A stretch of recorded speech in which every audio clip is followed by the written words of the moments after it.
وہاں پہ جو حکومتی ڈھانچہ ہے، انتظامی ڈھانچہ ہے، وہ نہ ہونے کے برابر رہا ہے۔ آپ دیکھیں کہ آج کے دور میں بھی ہم بلوچستان کو سیکیورٹی کے حوالے سے اے، بی اور مختلف ریجنز میں ڈیوائیڈ کرتے ہیں۔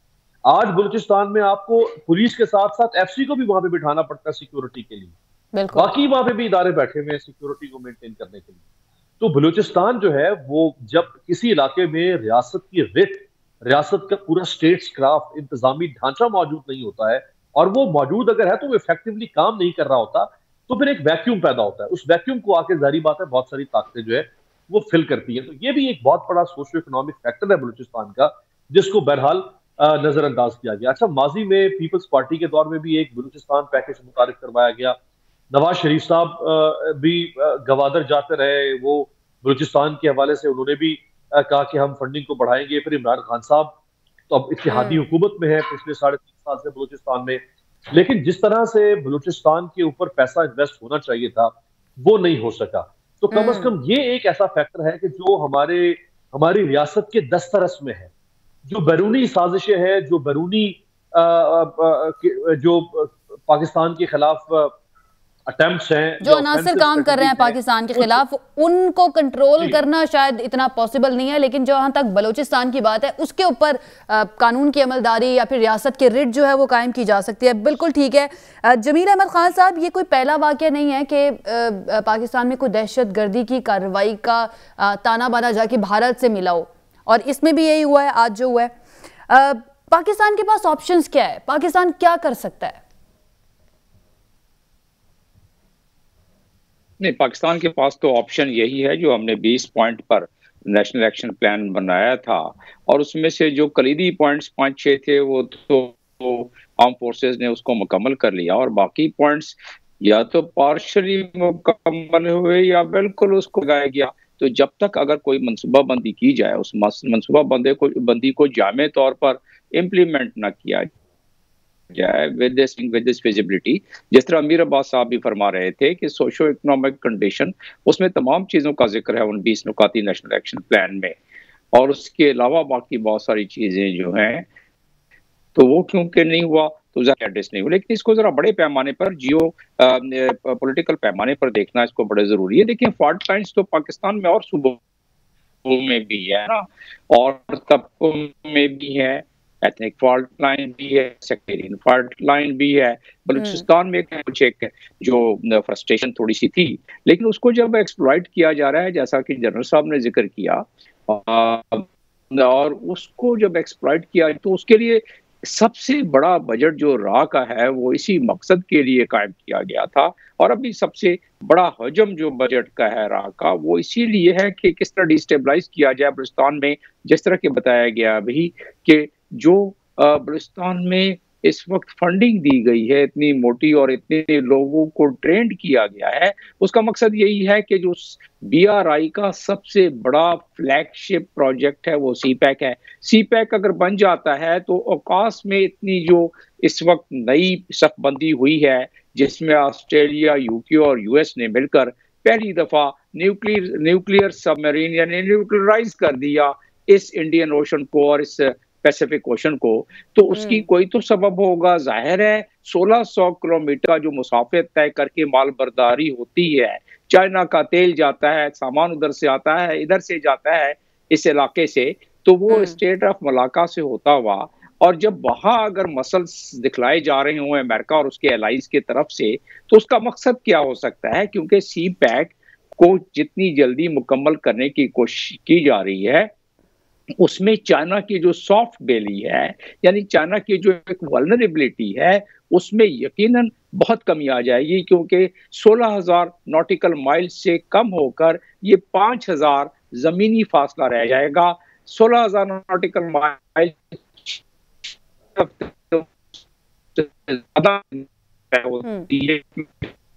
ہوتی ہے، اور روڈ گاڑی کی ہے ان میں وہ چائنا پہنچ جاتے ہیں۔ اس کے بعد M1 کا ٹریک اگر مکمل ہو جاتا ہے، اور ساتھ میں ہماری پائپ جو گوادر، بالکل پاکستان کے لیے الٹیمیٹلی بڑا فائدہ آئے گا سی پیک کے بننے سے۔ جنرل صاحب، وزیر اعظم عمران خان چائنا گئے ہیں، اور ڈیفینیٹلی یہ بھی ایجنڈے میں شامل ہے کہ وہاں پر جا کر افغانستان کی غیر مستحکم جو صورتحال ہے اس کے اوپر بھی بات کرنی ہے۔ لیکن افغانستان کی انسٹیبلٹی کو لے کر اور سی پیک کو بھی اگر ہم مد نظر رکھیں تو چائنا کا بھی ایک سٹیک شامل ہے کہ اگر پاکستان میں امن نہیں ہوگا تو سی پیک کا پروجیکٹ جو ہے وہ بھی متاثر ہوگا. تو اس دورے سے آپ کو کچھ نظر آتا ہے, کیونکہ یہ ایجنڈے میں بھی شامل ہے کہ جا کر وزیر اعظم نے یہ بات بھی کرنی ہے ان سے افغانستان کی انسٹیبلٹی سے متعلق, تو ڈیفینیٹلی وہاں پر انسٹیبلٹی ختم ہوگی, اسٹیبلٹی آئے گی, تو الٹیمیٹلی پاکستان کے امن و امان کے لیے وہ بہت زیادہ ضروری ہے اور سی پیک کے لیے بھی بڑا ضروری ہے. آپ کو لگتا ہے کہ اس دورے سے اور ان کی بات چیت سے وزیر اعظم ان کو کنونس کر پائیں گے, یا اس طرح کی بات چیت ہو پائے گی کہ انٹرنیشنل فورمز پر جا کر دنیا کو مجبور کیا جائے کہ کرائسس کو ختم کیا جائے افغانستان میں؟ دیکھیں جی, پرائم منسٹر آف پاکستان اپنے تائیں بھی یہ کوشش کر رہے ہیں, اور ہم نے دنیا کو بڑے اچھے طریقے سے, جب ہم نے OIC کی کانفرنس بلائی تھی اس میں پرماننٹ 5 کے ممبرز بھی تھے, یورپین یونین کے بھی تھے, اور تمام نیبرنگ کنٹریز کے بھی جتنے لوگ تھے, ریجنل قوتیں, وہ بھی سارے یہاں پہ موجود تھے.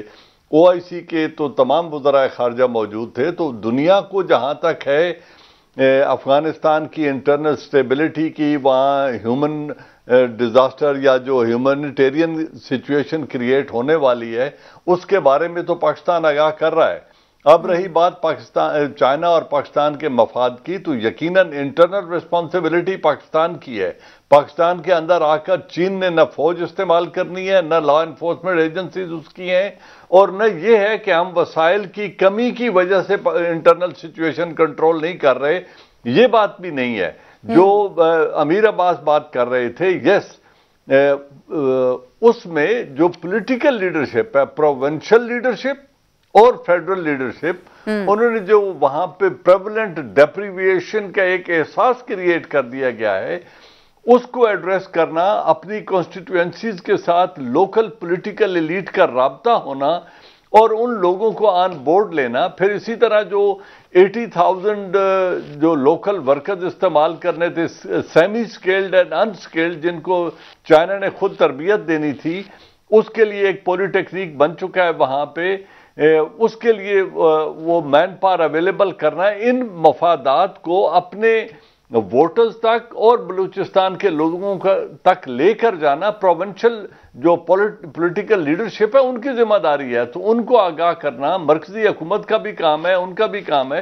چائنا کے ساتھ جو بات ہوگی وہ یقیناً چائنا بہت اچھی طریقے سے سمجھتا ہے کہ پاکستان کے چیلنجز کیا ہیں, اور میرے خیال میں ہر ذی شعور پاکستانی بھی اس بات کو سمجھتا ہے کہ جو کولڈ وار ہے امریکہ اور چائنا کی, اب وہ پھر انفارچونیٹلی پاکستان کی سرزمین پہ لڑی جا رہی ہے, بیلٹ اینڈ روڈ انیشیٹو کے گاب میں اور سی پیک کے گاب میں. اب جو ورلڈ کی معاشی ڈومینیشن ہے, یا جو ایشیا میں ایک راجدھانی بنی ہوئی تھی امریکہ کی, اگر اس میں فرق آتا ہے, کیونکہ چٹاگانگ ہاربر بھی چائنا ڈیولپ کر رہا ہے, ہمبن ٹوٹا اور جو دوسری سری لنکا کی کولمبو ہاربر ہے وہ بھی چائنا ڈیولپ کر رہا ہے, جبوٹی میں بھی چائنا آ کے بیٹھ گیا ہے, ایران کے ساتھ معاہدہ چائنا کا ہو چکا ہے, گوادر چائنا ڈیولپ کر رہا ہے.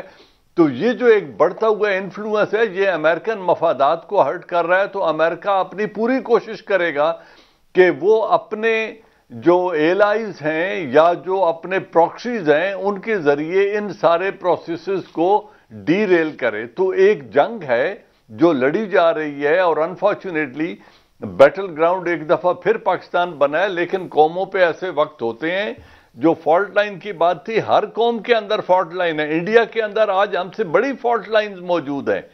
وہاں مسلم ہندو فالٹ لائن ہے, ہندو کرسچن فالٹ لائن ہے, ہندو دلت فالٹ لائن ہے, ان کے ناگالینڈ اور میزورام کی فالٹ لائنز الگ ہیں. تو فالٹ لائن تو ہوتی ہیں, لیکن ان کے باوجود جو لیڈرشپ ہوتی ہے وہ ان فالٹ لائنز کو برج کر کے قوم کو یکجہتی پیدا کرتی ہے. وہ جو ایک پولیٹیکل ایشو ہے اس کو ہم نے ڈومیسٹکلی ایڈریس کرنا ہے. اس کے ساتھ مل کر پوری قوم اور آرم فورسز نے جو دہشت گردی کا چیلنج ہے اس سے نمٹنے کے لیے اپنا ایک کردار ادا کرنا ہے.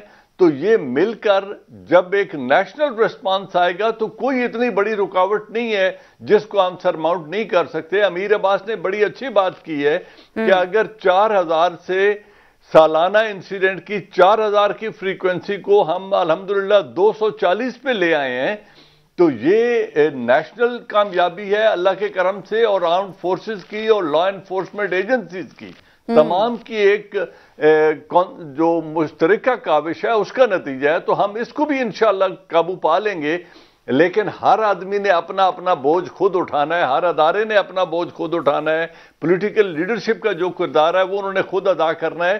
تو چائنا کو آگاہ کرنا، یس یہ ایک آبجیکٹو ہے، چائنا کے ساتھ سولیڈیرٹی شو کر کے اپنی اسٹریٹجک ڈائریکشن کو واضح کرنا دنیا پر، یہ دوسرا مقصد ہے پرائم منسٹر کے وہاں جانے کا.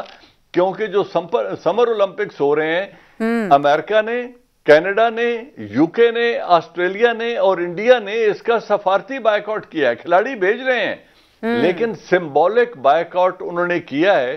تو اگر پرائم منسٹر چائنا جا رہے ہیں تو ایک سمبولک سولیڈیرٹی ہم شو کر رہے ہیں، اور ہمارا سب سے ہائی لیول وزٹ ہے جو 4 دن کا وہاں پہ ہو رہا ہے، وہاں پریزیڈنٹ پیوٹن سے بھی ملاقات ہوگی.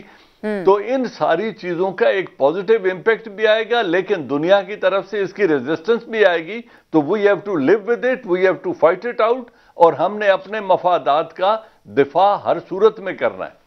صحیح. اچھا امیر عباس، یہ صورتحال امن و امان کی بھی ہم دیکھ رہے ہیں، اور دوسری طرف ہماری جو پولیٹیکل سچویشن ہے اس کو بھی ہم دیکھ رہے ہیں. کچھ عرصہ پہلے ایک قومی سلامتی پالیسی پاکستان کی منظور ہوئی، اس پر ہم نے دیکھا اپوزیشن نے تحفظات کا اظہار کیا تھا، لیکن حکومت نے بھی آگے بڑھ کر سب کو اعتماد میں لینے کے لیے کچھ خاص کیا نہیں. کیا لگتا ہے آپ کو یہ وقت ایسا ہے کہ ساری سیاسی جماعتیں جو ہیں وہ اکٹھی ہوں؟ حالانکہ ہوتی ہوئی ہمیں نظر نہیں آ رہی ہیں، کیونکہ کوئی اپنا مارچ کر رہا ہے، کوئی کچھ کہہ رہا ہے. ابھی میڈیکل رپورٹ پر بات ہوتی ہے، کبھی کہا جاتا ہے کہ وہ بیمار ہیں نہیں ہیں. تو کتنا ضروری ہے تمام سیاسی جماعتوں کو اس وقت میں جو اتنا کروشل ہے پاکستان کے لیے اکٹھا ہونا؟ عائشہ اب اگر اجازت دے تو جو پہلے سوشل اکنامک فیکٹرز کی بات ہوئی ہے اس میں میں ایک پوائنٹ اور ایڈ کر دوں مزید وضاحت کے لیے آپ کے دیکھنے والوں کے. جی دیکھیں بلوچستان کے اندر جو پہلی سرکاری ویمن یونیورسٹی بنی ہے وہ پاکستان بننے کے 10 سال 20 سال 30 سال 50 سال نہیں، پاکستان بننے کے 56 سال کے بعد بنی. میں بلوچوں کو جا کے کوسوں، میں بلوچوں کو کہوں کہ تم غدار ہو اس ملک کے، میں بلوچوں سے کہوں کہ تم عسکریت پسندی کرتے ہو، تم شر پسندی کرتے ہو، تم جا کے بک جاتے ہو بھارت کے ہاتھوں، یا میں اس ملک کے اس حکمران طبقے سے سوال کروں کہ جنہوں نے 56 سال ایک صوبے کے اندر ویمن یونیورسٹی نہیں دی. ہمیں فیکٹس کے اوپر ہمیں سچ بتانا پڑے گا اس قوم کو. جب ولنریبلٹیز بڑھتی ہے سوسائٹیز میں ان کو ایکسپلائٹ کیا جاتا ہے. یہ دنیا کا اصول ہے، جس بھی ملک میں ولنریبلٹی ہوگی اس کا دشمن آ کے چوٹ مارے گا اس کو. آپ یہ توقع نہیں کر سکتے کہ آپ کے یہاں اتنی ولنریبلٹیز ہوں اور کوئی آپ کا دشمن جو ہے وہ آپ کو ذکر نہ پہنچائے، آپ کو نقصان نہ پہنچائے. ہر ملک اپنے نیشنل انٹرسٹ کے لیے دوسرے ملک کو چوٹ مارتا ہے. 56 سال آپ نے یہ ایک چیز میں نے آپ کو بتائی ہے، ایک چیز میں آپ کو اس صوبے کی پوری گورننس کی کہانی آپ کے سامنے رکھوں، رونگٹے کھڑے ہو جائے لوگوں کے. اور وہ جانتے ہیں وہ یونیورسٹی کہاں بنی؟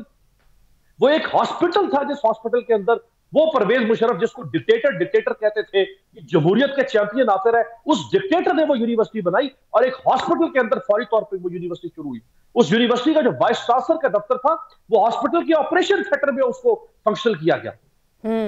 کچھ دیا ہے نہیں آپ نے بلوچستان کو، اور آپ وہاں پہ ان لوگوں کے اوپر جو آپ شک کریں. امیر عباس اب آپ بات کر ہی رہے ہیں تو کیا وجہ ہے، کیوں نہیں دیا، کیوں کبھی پریورٹی پر نہیں رہا بلوچستان یا بلوچستان کی عوام ہمارے حکمرانوں کے؟ دیکھیں بلوچستان کی جو اپنی لیڈرشپ ہے، جو ان کی اپنی انڈیجنس پولیٹیکل لیڈرشپ ہے، ان کا بھی ایک بہت بڑا کردار ہے اس کے اندر.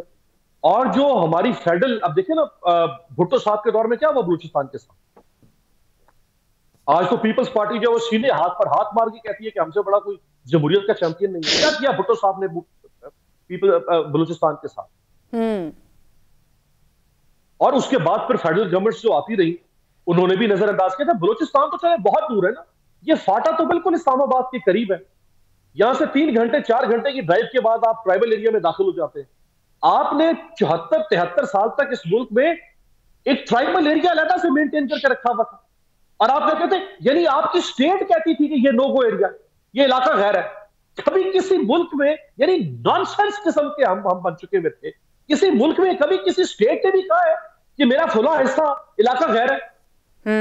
غیر کہتے ہیں، دشمن کہتے ہیں، مخالف کہتے ہیں کہ یہ تمہارا فلاں علاقہ غیر ہے. ہم خود کہتے تھے کہ یہ ہمارا علاقہ غیر ہے.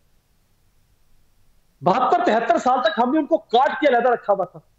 ان کو پتا ہے کہ ان کے پاس کوئی ریسٹورنٹس ہے، ان کے پاس ہے تو یہ آپ کے یہ اسلام آباد اور لاہور جیسے شاپنگ مالز، کیا ان کے پاس کوئی فاسٹ فوڈ آؤٹ لیٹس ہے؟ کیا ان کے پاس کوئی سنیماز ہے؟ کیا ان کے پاس کوئی جدید یونیورسٹیز ہے، جدید پرائیویٹ کالجز اور سکولز ہے؟ کیا ان کے پاس کوئی ریکریشنل ایکٹیویٹیز ہے؟ کیا ان کے پاس کوئی پارکس ہے، کوئی پلے گراؤنڈز ہے؟ کیا ان کے پاس کوئی واٹر تھی؟ ان کو کوئی آپ نے نارمل انسانوں جیسی لائف دی ہے؟ چاہے ٹرائبل ایریا ہو چاہے بلوچستان ہو، آپ نے ان کو کاٹ کے ان کو پتھر کے زمانے میں دھکیل کے رکھا ہوا تھا. اس میں آپ کی فیڈرل گورنمنٹ کی پالیسیز بھی شامل ہے، اس میں آپ کی جو کنسرن پروونشل ایڈمنسٹریشن رہی ہے ان کی بھی پالیسیز شامل ہے. تو یہ تقریباً سب کا اس میں قصور ہے، کسی ایک کے اوپر آپ اس کا الزام نہیں لگا سکتے ہیں.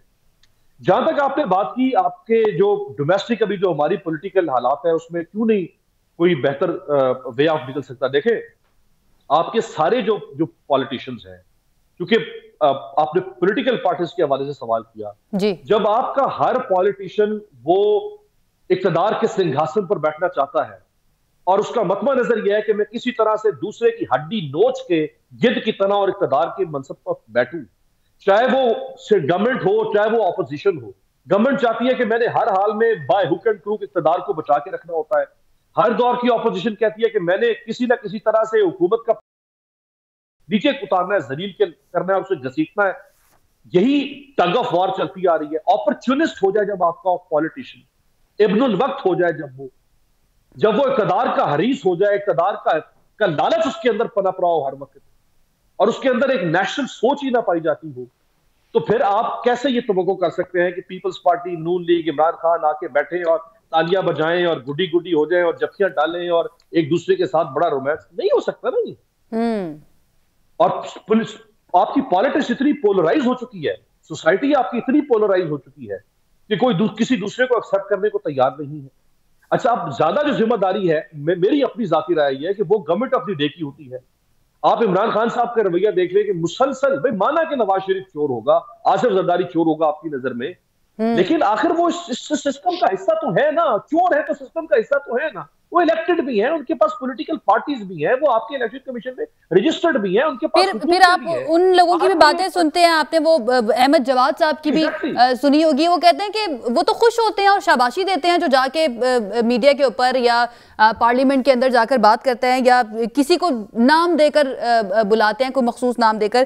جمیل صاحب، یہ جو امیر عباس بات کر رہے ہیں آپ بھی سن رہے ہیں، ہماری سوسائٹی اتنی زیادہ پولرائز ہو چکی ہے کہ ہر شخص جو ہے جو اس وقت سیاست میں ہے وہ یہ چاہتا ہے کہ اس کی پارٹی کا اقتدار آ جائے یا وہ کرسی پر جا کر بیٹھ جائے. اس چیز نے کتنا زیادہ نقصان پہنچایا ہے ہمارے ملک میں جو اس وقت صورتحال ہے امن و امان کی، اس کو کتنا زیادہ نقصان پہنچایا ہے؟ کیونکہ جب آپ کو نظر آتا ہے، دشمن کو نظر آتا ہے کہ جو اس ملک کے بڑے ہیں وہ ہی اکٹھے نہیں ہیں، خاص طور پر ملکی مفاد کے لیے، نیشنل انٹرسٹ کے لیے، تو پھر اس کو لوپ ہولز تو نظر آتے ہیں نا جہاں پر وہ اٹیک کر سکتا ہے.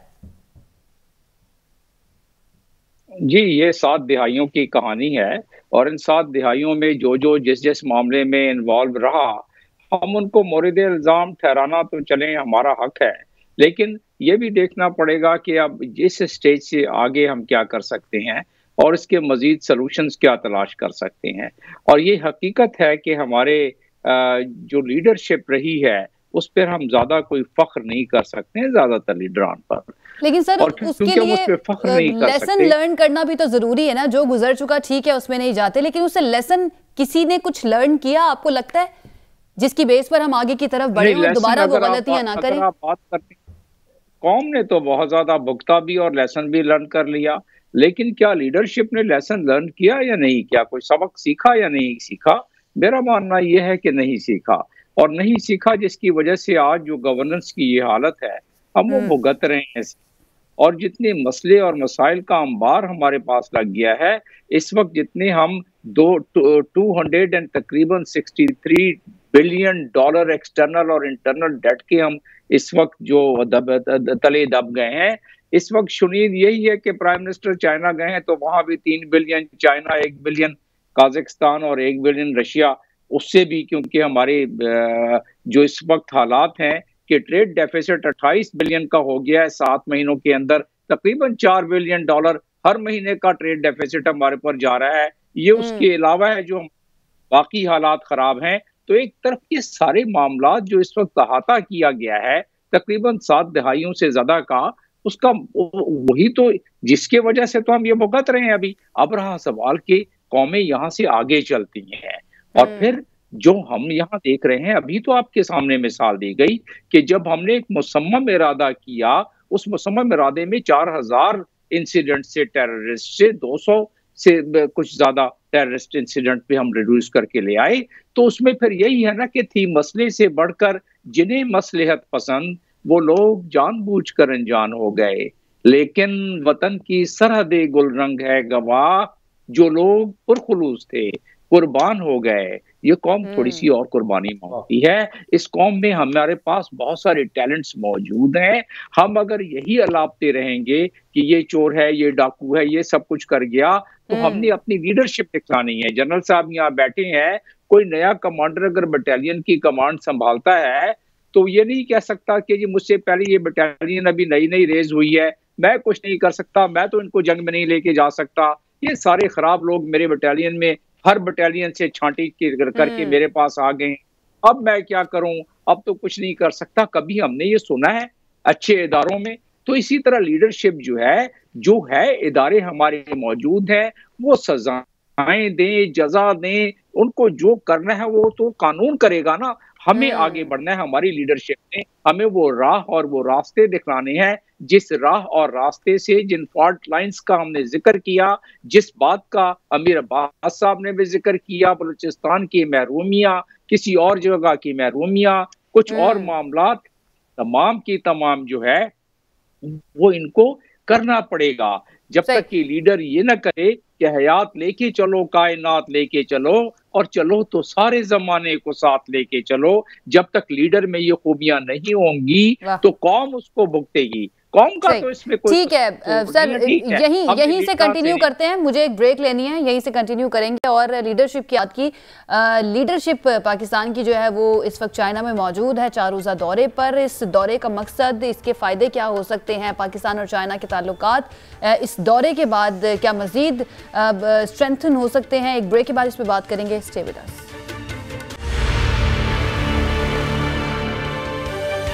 جی ناظرین، بریک کے بعد خوش آمدید. اب بات کرتے ہیں وزیراعظم کے دورہ چین سے متعلق. جنرل صاحب، آپ ہی سے آغاز کرتی ہوں میں، کتنا اہمیت کا حامل ہے پاکستان کے لیے وزیراعظم کا یہ دورہ چین؟ کیونکہ شوکت ترین صاحب نے کہا ہے کہ پولیٹیکلی بھی اور اکنومیکلی بھی بڑا امپورٹنٹ ہے یہ دورہ پاکستان کے لیے. دیکھیں عائشہ، پہلی بات یہ ہے کہ اگر ہم اس کی اسٹریٹجک ڈائمنشن کو دیکھ لیں تو بہت سارے پاورفل حلقے، بیوروکریٹک حلقے، اور وہ ابھی بھی کہہ رہے ہیں جی ہمیں چائنا اور امریکہ کے درمیان ایک بیلنس قائم کرنا چاہیے.